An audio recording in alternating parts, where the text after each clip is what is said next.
নমস্কার, মহুয়া রান্নাঘর রান্নাবান্নায় সকলকে স্বাগত জানাই। চলে এসেছি আর একটা নতুন রেসিপি নিয়ে। চিংড়ি মাছের টকঝাল চটপটা একটা তরকারি। সবার খুব ভালো লাগবে। সবাই অবশ্য বাড়িতে বানিয়েও খুব ভালো লাগবে খেতে। তেল গরম হয়ে এসেছে। চিংড়ি মাছগুলোর গায়ে হলুদ আমি আগে করে রেখেছিলাম। চিংড়ি মাছ দিয়ে দিলাম গরম তেলে।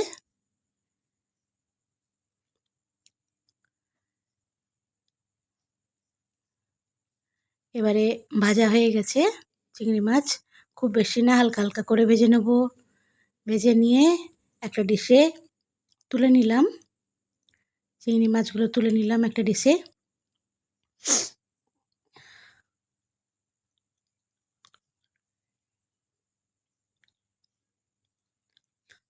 কড়াইটা পরিষ্কার করে আর একটু তেল দিলাম কড়াইয়ে। আচ্ছা, সবাই কিন্তু আমার চ্যানেলটি সাবস্ক্রাইব করবেন প্লিজ। আমি আরও ভালো ভালো রান্না করব। তেল গরম হয়ে এসেছে। তেলে একটু ফোড়ন দিলাম, গোটা সর্ষে ফোড়ন দিলাম।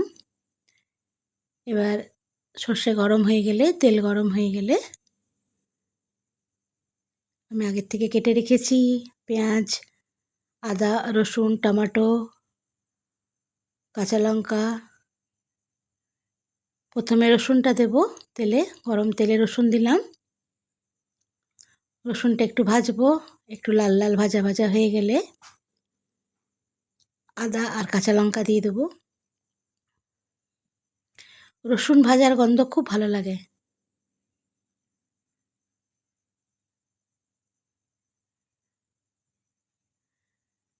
একটু ভালোভাবে ভাজা হয়ে গেলে পরে আমরা পেঁয়াজগুলো দিয়ে দেবো। সবাই বাড়িতে ট্রাই করো আর আমাকে জানাবে কেমন হয়েছে। খুব সহজে রান্না, খুব তাড়াতাড়ি রান্না।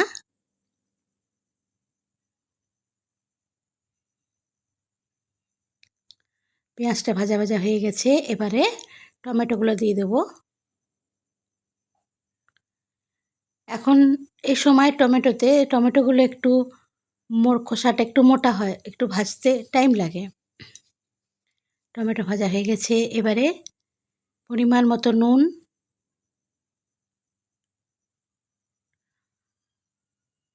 হলুদ,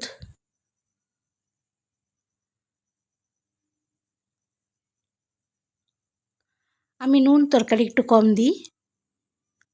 বেশি হলে খাওয়া যাবে না, কম হলে মিশিয়ে খাওয়া যায়, কিন্তু বেশি হয়ে গেলে সমস্ত নষ্ট। একটু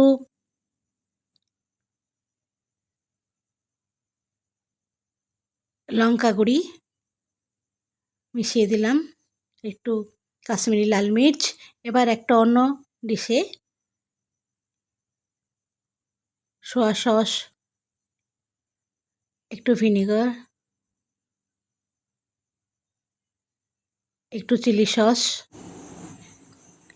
একটু অরিগেনো দিলাম। এবারে কড়াইয়ে তরকারিটা একটু ভালো করে ভেজে নেব। ভাজা হয়ে এসেছে, টমেটোগুলোও সিদ্ধ হয়ে এসেছে। এবার যে সসটা বানিয়েছিলাম সেটা একটু ভালো করে মিক্সড করে নেব। তরকারিতে তেল ছেড়ে দিয়েছে, একদম ভাজা ভাজা হয়ে গেছে, খুব সুন্দর গন্ধ উঠেছে। মাছ ভাজাগুলো দিয়ে দিলাম।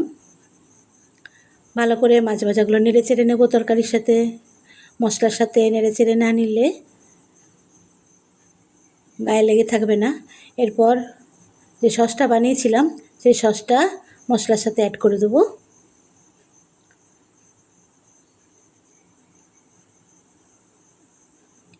এবার ভালোভাবে মশলার সাথে মিশিয়ে নিয়ে একটু জল দিয়ে দেবো।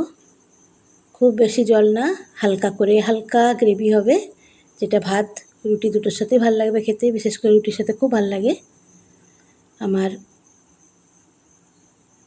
চিংড়ি মাছের টকঝাল তরকারি রেডি হয়ে গেছে। তোমরা বানিও অবশ্যই, জানিও কেমন হয়েছে।